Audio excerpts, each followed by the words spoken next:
Bonjour tout le monde. Voici la vidéo sur les tics de langage, les bafouilles, les trous de mémoire. Que des choses pas sympathiques quand ça nous arrive. Alors je vais vous donner des trucs et astuces dans cette vidéo. Et je répondrai également à la question de Nathalie. D'ailleurs, si vous avez des questions, n'hésitez pas, vous me les laissez en commentaire et je me ferai un plaisir d'y répondre dans une prochaine vidéo. Mon nom est Isabelle Pézé-Jacob et j'ai plaisir à accompagner les hommes, les femmes, les adolescents qui souhaitent devenir plus à l'aise à l'oral. Alors pour commencer, le premier conseil, mais le tout premier à prendre en priorité, c'est s'entraîner. S'entraîner et s'entraîner. Eh ben oui, parce que plus on le fait, moins on est susceptible d'avoir des soucis comme une bafouille ou comme un trou de mémoire ou comme un tic de langage. Si on vient de façon plus précise sur le tic de langage, il en existe deux.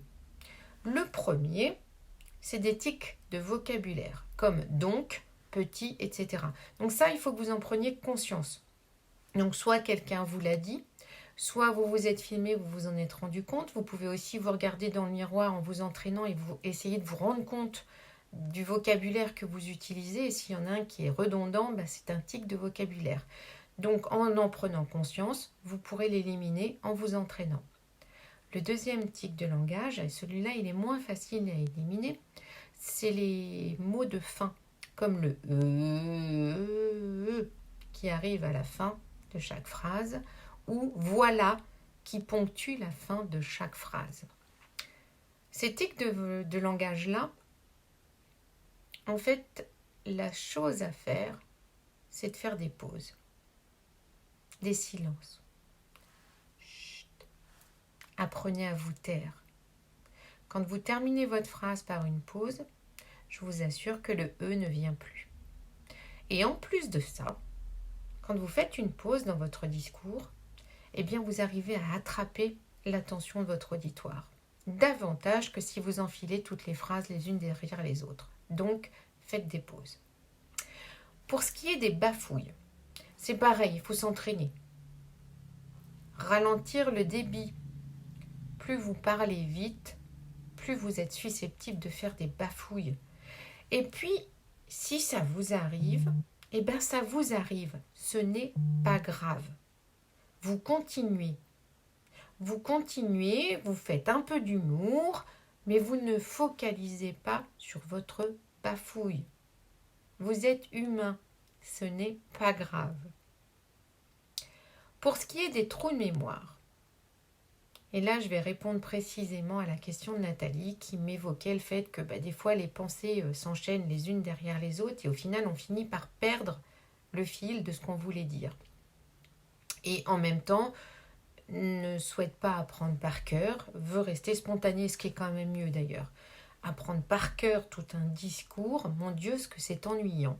Donc oui, il faut rester spontané. Par contre, il y a une chose qu'il faut apprendre, c'est sa ligne directrice. Donc clarifiez vos idées avant de démarrer et puis apprendre votre ligne directrice. Donc je sais que je veux passer du point A au point B, au point C, au point D et finalement ce que j'apprends c'est juste mon chemin. Le A, le B, le C, le D. Il m'arrive de me paumer, de ne plus savoir ce que je dois dire. Qu'à cela ne tienne, je fais une pause, je regarde où j'en suis et je reprends sur mon chemin. Et si jamais rien ne vient, on en plaisante et on le dit qu'on a un trou de mémoire. Donc en résumé, entraînez-vous, ça c'est une chose importante, et n'hésitez pas à le dire. Si vous arrive quelque chose, si c'est l'émotion qui vous gagne ou les pensées qui vous mêlent, etc., dites-le. Voilà les conseils que je souhaitais vous donner par rapport à ces petits accros qui peuvent arriver dans la prise de parole en public. Si vous souhaitez en savoir davantage sur moi, vous pouvez retrouver toutes les informations sur le site internet www.compagnielesfouxduroi.com et surtout, n'hésitez pas à vous abonner. Très belle journée à vous. Au revoir.